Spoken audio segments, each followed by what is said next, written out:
They are misfits, arrogant rebels. They scorned conventional wisdom, and each conceived a radical new vision of the cosmos. Galileo Galeilei, Isaac Newton, Albert Einstein, and Stephen Hawking have all had tumultuous lives, filled with great triumphs and humbling failures. These are the people who would dare to challenge. They often run into opposition, and they generally don't deal very well with that. There was a kind of a demon within them that wouldn't let them do anything else. It does take a strong ego to say, well, I can solve this. I can figure out some little piece of the universe. Who were these brilliant rebels? And what secrets of their minds allowed them to think the unthinkable and reveal the beauty and strangeness of the universe?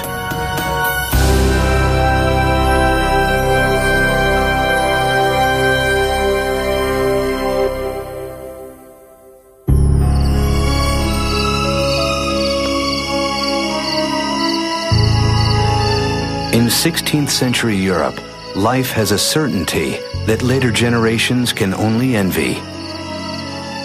Everyone knows that the Earth is the center of the universe. But this reassuring vision is beginning to crack. And one of those who does the most to overturn it is a self-styled genius, Galileo Galilei. Galileo, of course, was this cocky individual who had an attitude. The sort of person who makes very close friends and who makes lots of enemies. But he had a very sharp wit, a very sharp mind, and with that he was able to probe some of the deep mysteries of the universe. This ambitious, overconfident scientist will remake the world, but pay a harsh price.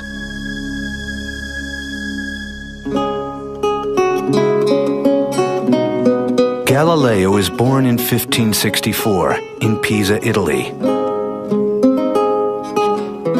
His father, a lute player, is well known for rejecting convention to create a new form of musical harmony. Galileo inherits his father's rebelliousness. At age 25, he becomes a professor of mathematics at the University of Pisa. But he'll grow scornful of his colleagues, who are still teaching the scientific theories of the Greek philosopher Aristotle almost 2,000 years after his death. We forget the fact that before Galileo, there really was no science as we know it. According to the Aristotelian philosophy, for example, objects moved and came to rest not because of friction, but because they got tired. And objects fell to the ground not because of gravity, but because they longed to be united with the earth. To Galileo, such explanations seem absurd. These grand personages who set out to discover the great truth and never quite find it give me a pain, he later writes. They can't find it because they're always looking in the wrong place.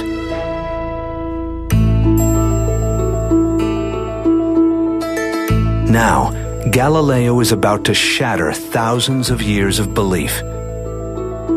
His intuition tells him that objects move, not because of desires, but because of deep mathematical laws. And his unthinkable step is to find them through experiments, something few people have done before. He begins by studying falling bodies. Physicist Stephen Hawking. Galileo pointed out that simple observations, like dropping weights from a height, show things do not work the way the ancient Greeks said. This must have been seen by many people, but they had put it down to imperfect observations. For the first time ever, Galileo begins to work out basic laws of motion, such as how speed is determined by time and acceleration. It was one of the geniuses of Galileo to slow down the acceleration of gravity.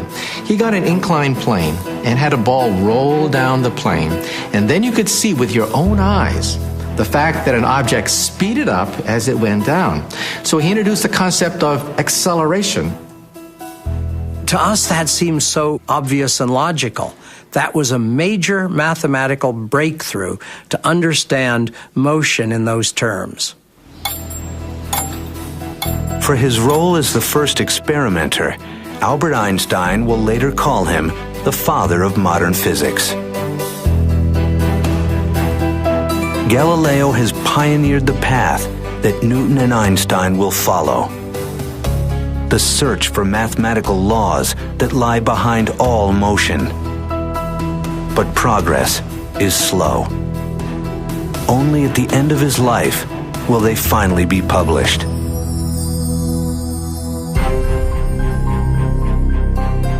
At age 45, Galileo is still a poorly paid mathematician. But ambitiousness and arrogance will soon catapult him to fame and be his undoing. In 1609, Galileo hears rumors of a toy-like spyglass that makes distant objects appear near. Resolving to capitalize on it, he quickly learns to grind lenses. Within a few weeks, he arrives in Venice with a telescope he champions as his own invention.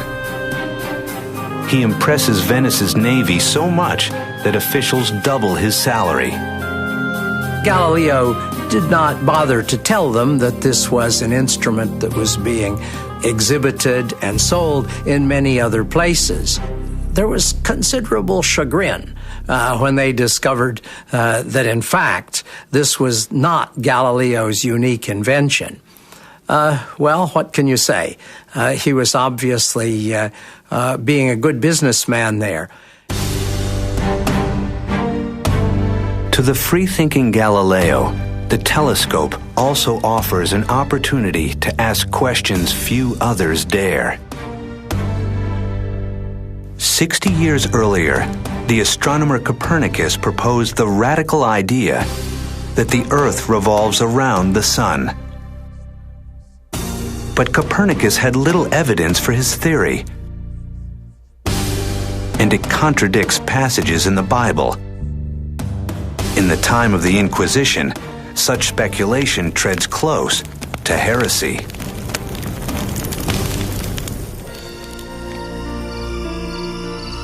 But Galileo is unfazed. He is the first astronomer to train a telescope on the heavens. And he sees the universe as never before. He was thrilled by the fact that this telescope is opening whole worlds. He draws pictures and diagrams, then he couldn't draw fast enough. Galileo works feverishly night after night, and he makes a startling find. He discovers 4 moons orbiting Jupiter. Galileo's evidence that not all objects orbit the Earth lends strong support to the theory that the Earth itself could revolve around the Sun. But contradicting the Bible is theological dynamite.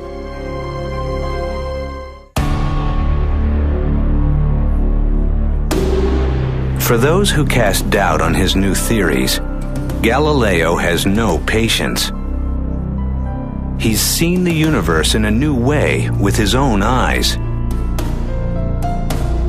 How can I do this and not be merely wasting my time, he writes, when those peripatetics who must be convinced show themselves incapable of following even the simplest and easiest of arguments. Galileo used his cutting wit to cut people down, and that didn't necessarily win him a lot of friends. In 1615, at age 51, Galileo goes to Rome to argue his case. It may be his greatest mistake. the Church orders him to cease teaching that the Earth orbits the Sun. But Galileo pushes his luck. 9 years later, he asks to state his case again. This time, a new pope is a personal friend, and Galileo wins permission to write a book. Ever scornful of opponents, Galileo writes a dialogue and places arguments for the two sides in the mouths of characters who are thinly disguised.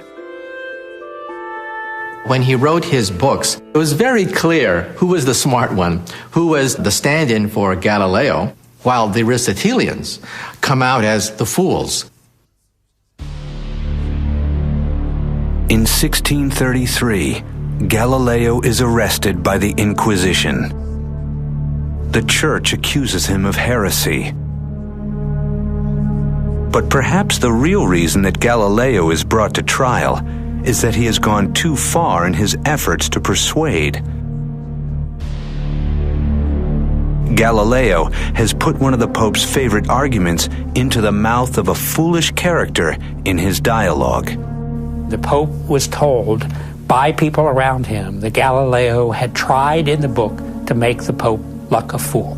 And it was his personal decision to prosecute Galileo to the hilt and have him in house arrest for the rest of his life. It was not really a church decision. It was the Pope's personal decision out of solid anger toward a friend.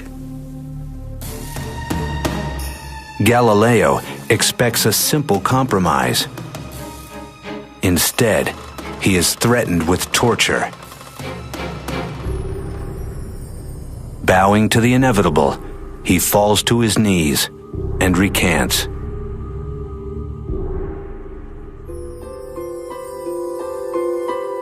For his last 8 years, Galileo lives under house arrest, a broken man.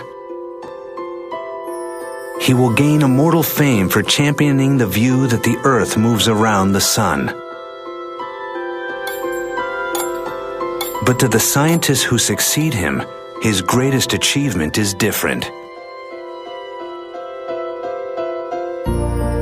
In his final years, he writes a book that completes the work that he began while young. He shows how it is possible to use mathematics to analyze motion.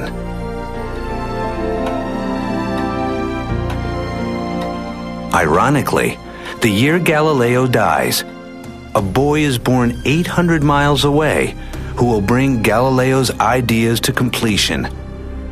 He will also be one of the strangest scientists of all time.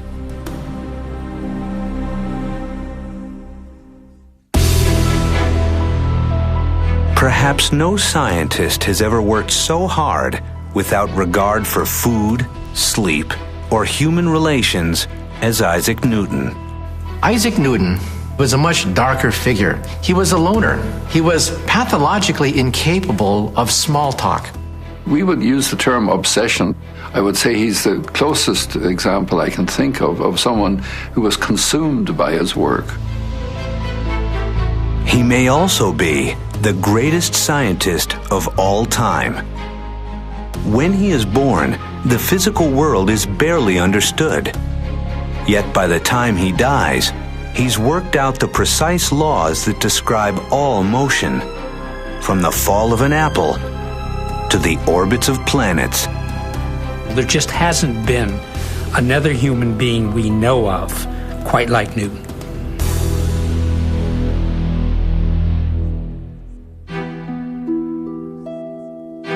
In 1642, Isaac Newton is born in a remote English village.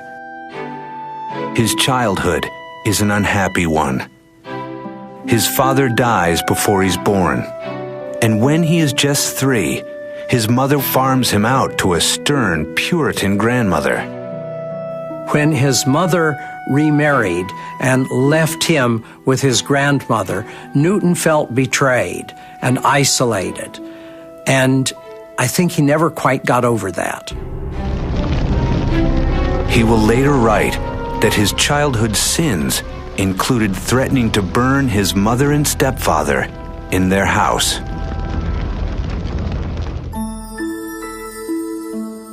Newton does not always do well in school, but he becomes a curiosity in his village for building extraordinary mechanical devices such as windmills.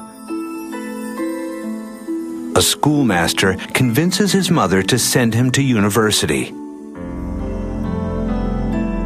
At Trinity College, Cambridge, most students drink and carouse more than they study. Newton prefers to be isolated and alone. Here, looking around him, were a lot of people who had not the least interest in books, who came from well-off families. He must have felt terribly out of place. And also, I suspect, knowing the way that students work, he must have been regarded as an oddball. Newton, a Puritan, is obsessed with sin. He adopts strict emotional and sexual limits and lives a reclusive, monk-like existence. Newton was so different from Galileo because Newton was one of the most private people that you would ever know about. He didn't take pains to make friends, and somehow he didn't relate easily to people. He just pulled back from them. Throughout his entire life, he has no love affairs and few friends. Some scholars speculate that Newton was homosexual. Others that he simply decides he has no time for anything but work. It is believed he dies a virgin.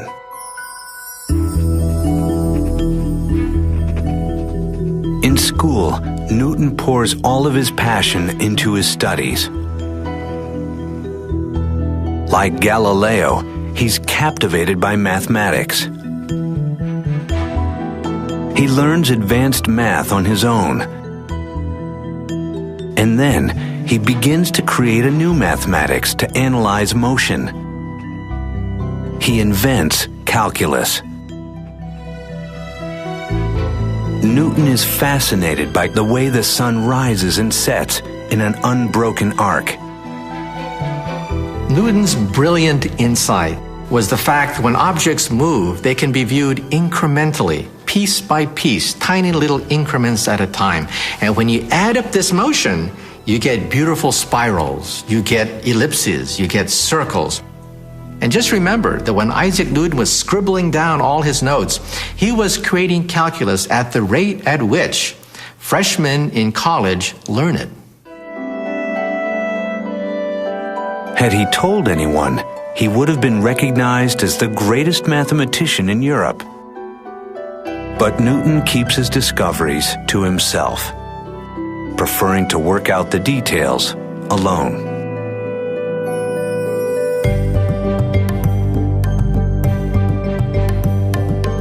Several years later, at age 24, Newton is living in his mother's house. Here, he has an inspiration that will revolutionize all of physics. He will unlock the mystery of what makes the planets move. Isaac Newton viewed the world pictorially, geometrically, and one day while walking down his estate, he saw an apple fall. And then he gazed up and he saw the moon. And then he asked the key question, the question that unlocked the secret of the heavens. If an apple falls, does the moon also fall? And then perhaps one of the greatest flashes of insight, he realized that gravity, which then takes an apple and makes it fall to the earth, is the same force that could grab the moon in the heavens, and make the moon fall around the earth. While Galileo began the study of how gravity acts on Earth, Newton is the first to recognize that gravity also moves the planets and stars. This was an absolutely world-shaking change. Newton essentially showed that the laws of the heavens were the same as the laws down here on Earth. But But when he tries to work out the details, the complex mathematics eludes him. He will keep his great breakthrough to himself for almost 20 years.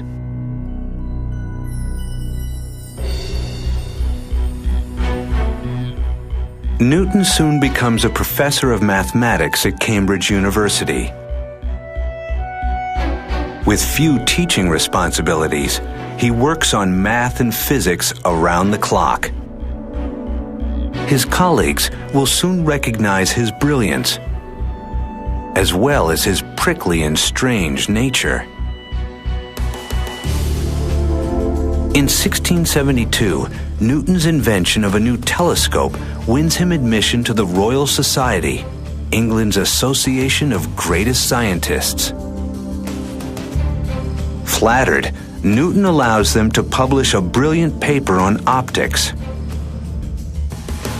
But when the great physicist, Robert Hooke, erroneously challenges his theory, Newton flies into a rage and threatens to withdraw from the Royal Society.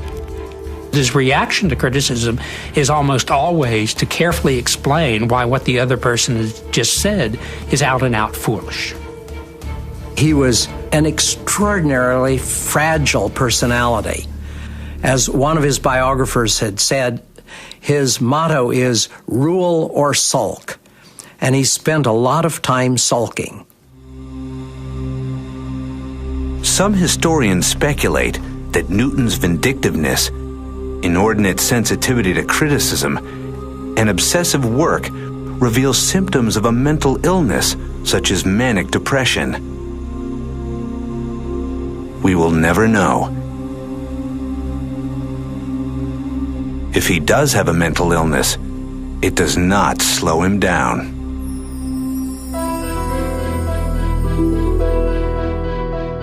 At the age of 42, Newton is asked to solve a problem that is baffling England's greatest physicists. What mathematics describes the orbit of planets around the Sun?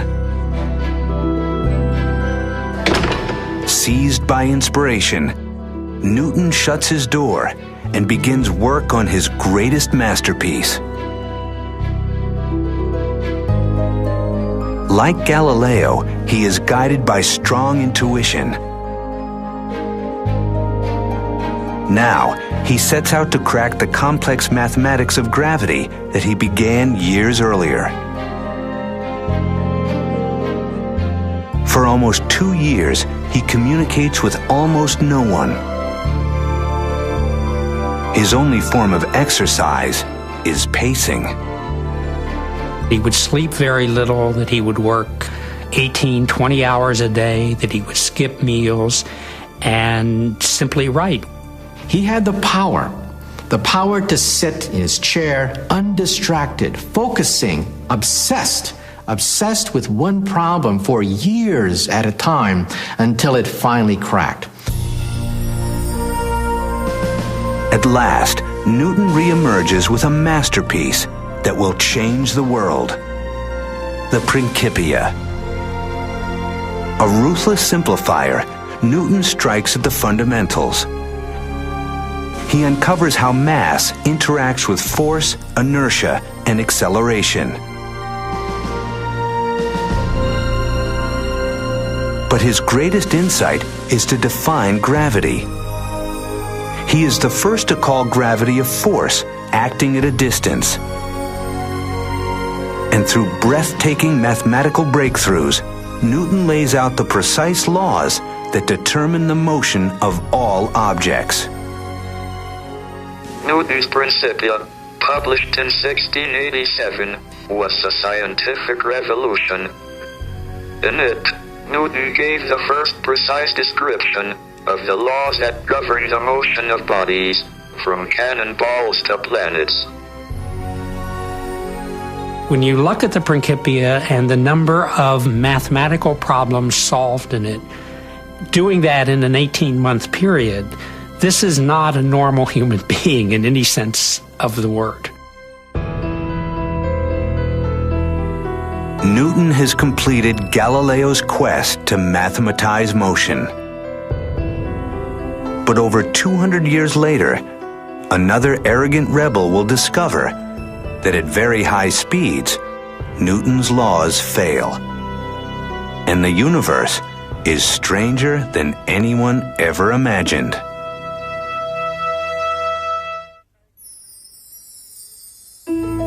At the age of 16, Albert Einstein asks a simple question. What would happen if he ran as fast as a wave of light? Would the light wave appear to stand still? When he returns to this image less than 10 years later, he will revolutionize our understanding of space and time. He loved to imagine worlds that didn't exist. That was his power, the power that he could see things physically in a picture, things that other people couldn't see. The man who makes these breakthroughs is an absent-minded professor, a twinkle-eyed lover of humanity. But he's also selfish, has 2 failed marriages, and confesses himself an emotional failure.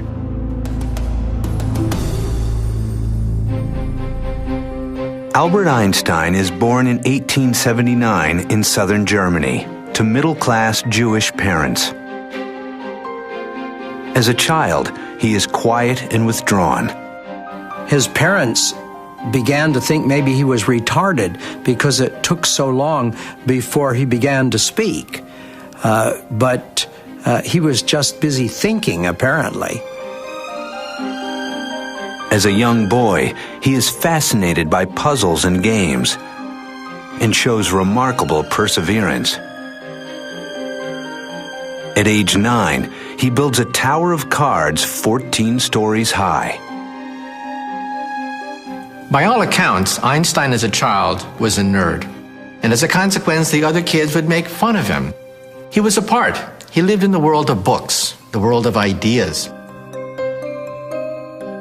In 1896, the 17-year-old Einstein wins admission to the ETH, the MIT of Switzerland. Like Galileo, he is witty and sharp, with a sense of humor, and is also a rebel.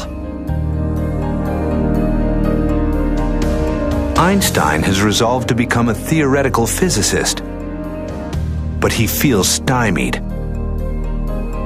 His physics professor, Herr Weber, has no interest in the latest cutting-edge theories of light and electricity. He passes his exams only by borrowing a friend's class notes and graduates with unexceptional grades. His behavior has not gone unnoticed. All of Einstein's applications for jobs at universities are rejected. After Einstein graduated from the university, he became a loser in every sense of the word. His professor, Weber, actively disliked the young Einstein. He wrote letters of recommendation, which we now know undermined his chance at any kind of academic appointment. Even before he became a physicist, his life as a physicist was over.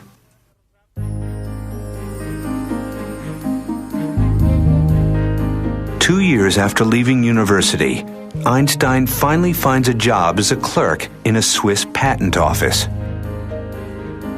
His work is far removed from theoretical physics, but this seemingly dead-end job will be his salvation.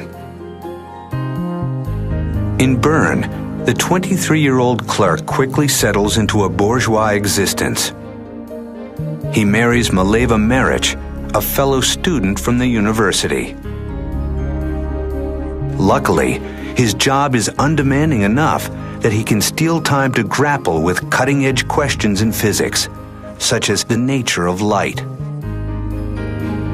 Others in such circumstances would have just thrown in the towel and would have given up on a career in physics. You get the sense that this is someone who just was possessed by an intellectual demon and couldn't do other than what he did. Now Einstein returns to a simple image he first imagined in high school. What would happen if he ran as fast as a wave of light? Both Isaac Newton and Einstein shared this uncanny ability to create simple pictures that children could understand and extract from that images which changed the universe. According to Newton, the speed of a light beam should appear slower to someone who runs alongside it. But light does not seem to obey Newton's laws. Einstein says the light beam moves away from you at the speed of light, no matter how fast you move. You can never catch up to the light beam. You hit the accelerator, you gun the engine, the light beam still moves away from you at the same rate. How's that possible? How is it possible you can never catch up to a light beam? Now, like Galileo and Newton before him, Einstein ruthlessly questions assumptions that no one else dares. If the speed of light never changes, then something else must give. Then he had it. Time is relative. Time is relative to the speed at which you move. And that idea shook the universe. Einstein has discovered that Newton's laws only hold true for the world of everyday experience. When objects travel at speeds close to the speed of light, common sense breaks down, distances stretch, and clocks tick more slowly. Newton, forgive me, Einstein writes later. At the age of just 26, he topples Newton's laws of motion with his theory of special relativity. With childlike questions and simple pictures, Einstein changed the world.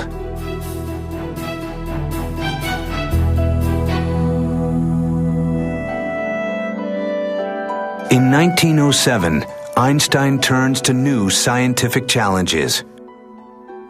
But newly published letters reveal a little-known personal side. As he creates his greatest work, he will withdraw within himself, and those closest to him will suffer. Einstein's wife, Mileva, was once a physics student who dreamed of her own scientific achievements. But now, as Einstein lectures and collaborates with others, Mileva hardly sees him. She fears she is losing both her husband and her dream. Then, in 1914, Mileva discovers that she has a romantic rival, Elsa Lowenthal, Einstein's cousin. Einstein's marriage falls apart. You know, I'd love to have a beer with Einstein, but I wouldn't introduce him to my sister. There was a sense where the rules didn't necessarily have to apply to him. Einstein will marry Elsa, who's willing to keep house for him with fewer expectations. He's given up on love in marriage. His science comes before all else. By age 35, Einstein is pursuing a goal many physicists believe is impossible. His intuition tells him that there must be a more general theory of relativity that also explains the force of gravity. Like Newton, Einstein is obsessed. For years, he grapples with mathematics of horrendous complexity, unsure whether he is on the right path or a fool's errand. He famously would worry a problem for years on end, almost like a dog with a bone. Wouldn't let go of the problem. When he was working out general relativity, he almost had a nervous breakdown. He would concentrate to the point that he lost an enormous amount of weight. He wouldn't eat. He focused on a problem the same way that Isaac Newton focused on a problem. At last, in the fall of 1915, Einstein realizes he's solved it. His great insight is so strange, even physicists will struggle to comprehend it. he proves mathematically that mass and energy curve space and time. A massive object like the sun warps space and time so much that a nearby planet moves in a curved path around it. To Newton, they appeared to be attracted by a force. But this is just an illusion. The same phenomena holds true on Earth. Objects that appear to be pulled by a gravitational force are actually traveling through warped space-time. Einstein's general theory of relativity changed forever our ideas about space and time. It is so beautiful, it has to be right. Einstein arrives at a set of equations governing space-time curvature. These simple lines describe the motion of galaxies and the destiny of the universe. When we physicists look at the equations of Albert Einstein, we cry. We cry because they are so gorgeous. Realize that the motion of the heavens, with all the curved spaces and time warps and what have you, can be summarized in an equation about an inch long. That is power. That is incredible. That is beautiful. Although Einstein will continue working until the day he dies, by the time he is 40, he has completed his greatest work. Galileo applied mathematics to motion. Newton perfected these laws for everyday experience. But Einstein's search for a deeper theory revealed laws that govern the entire universe. Today, another brilliant rebel is searching for an even broader theory, a theory of everything.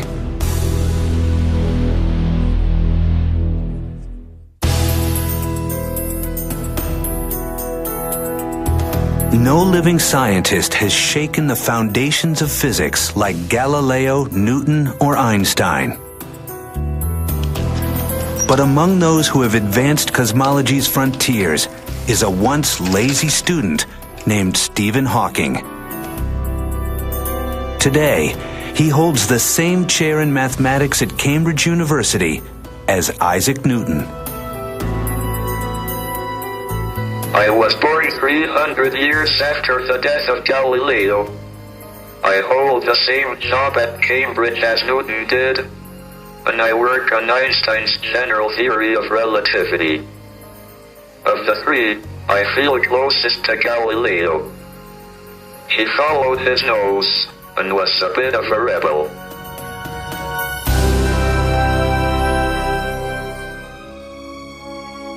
Stephen Hawking is born in 1942 in Oxford, England. Like Galileo, Newton, and Einstein, as a child, he is fascinated by how things work. Yet at Oxford University, Hawking hardly works at all. Instead, he relies on his extraordinary facility with mathematics to coast through. Hawking spends most of his time socializing and on the river with his rowing team. By all accounts, Stephen Hawking was not the kind of person destined for greatness. At college, Stephen was not the hardest of workers. Stephen himself says that in his entire undergraduate period at Oxford, he only worked about 1,000 hours, which is an hour a day on average. Hawking is bored and apathetic. Nothing seems worth working for. Yet a tragedy is about to strike that will turn a bored intellect into a passionate mind. In 1962, Stephen Hawking has just begun to study cosmology as a graduate student at Cambridge University. But signs of illness are becoming too difficult to ignore. A slight speech impediment, difficulty pouring a beer. Doctors tell Hawking he has ALS, commonly known as Lou Gehrig's disease. The regions of his brain that control motion are wasting away. There is no cure. The 20-year-old student learns that his body will become paralyzed. His breathing muscles will eventually seize up, suffocating him. Doctors say he has just 2 years to live. Hawking falls into a deep depression. When Stephen was first diagnosed as being ill, he really didn't expect to live more than a year or two, and therefore there didn't seem much point in even completing a PhD. But inexplicably, his disease progresses more slowly than predicted. He meets Jane Wilde, the woman who will become his wife, and he finds a purpose. I dreamt that I was going to be executed, he writes. I suddenly realized that there are a lot of worthwhile things to do if I were reprieved.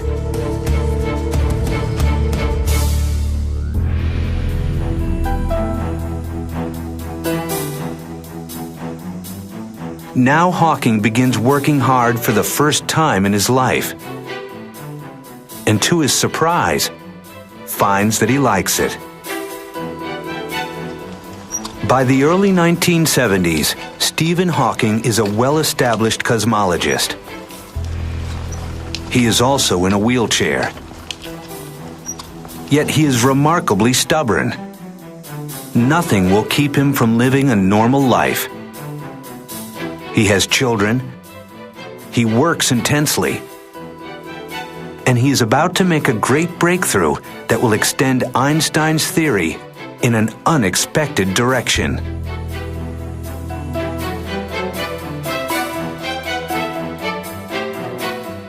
Einstein's theory of general relativity predicts the motion of very large objects such as galaxies.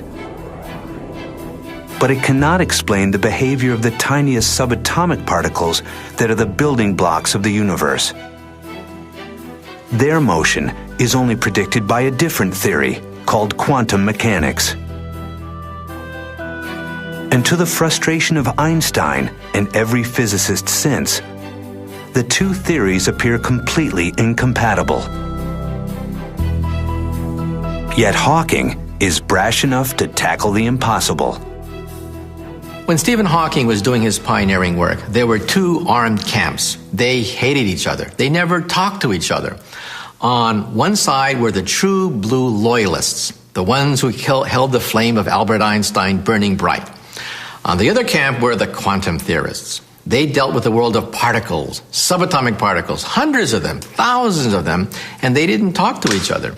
They had different mathematics, they had a different language, a different physical picture, and here comes Stephen Hawking saying, I'm going to try to marry the two together. Well, that was heresy. No one had done that before.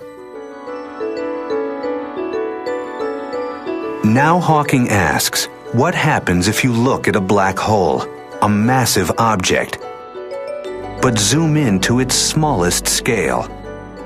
Hawking also, like Einstein, has an incredibly good nose.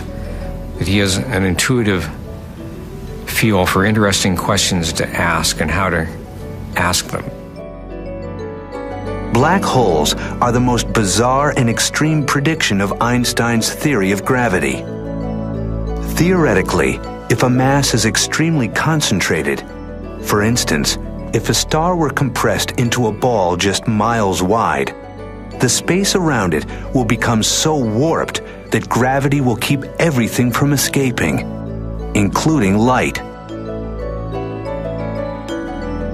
A black hole is a region of space in which gravity is so strong that light can never escape. It's like a one-way membrane in which things can go in, but nothing ever comes out, including light, and that's why it's called black. Now Hawking attempts something his colleagues assume is impossible. He uses the equations of quantum theory to analyze what happens to tiny particles trapped by gravity on the edges of black holes. By now, he can no longer write. If he was an experimentalist, his career would long be over. But Hawking has rarely even looked through a telescope. And for theory, all he needs is his brain.